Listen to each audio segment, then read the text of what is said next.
2002 آمدم ایغاز ملک در فیمکه 35 میدین کبیر قرار کار کردم. اومدم 90 سوم آیلیک چی میکردم. من 8 بودک داشتم.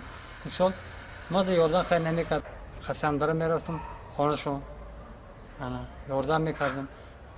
مثال مهمونای چیش اوجا می اومد خیلی چای دم میکردم. میشتن قد 2 متر جای خودش بود. از ته 1 متر جای استقامت ما مثال محیط داشت می اومد محیط میخپید. مثال درباره چیش این کینو همش آدمون میگن دروغ راست است.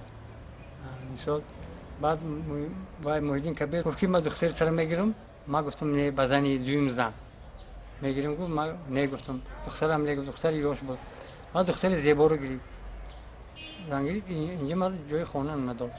مهمانای خارجی می اومدن اونجا مثال چی میکردم. من چای دادم. من خرابول بودم. خیر من دیگه جون نداشتم که جو برم دیگه هاش گذشت. محیدین کبیر خیانتگر همه کارش نادرست است. خیانتگری دولت است.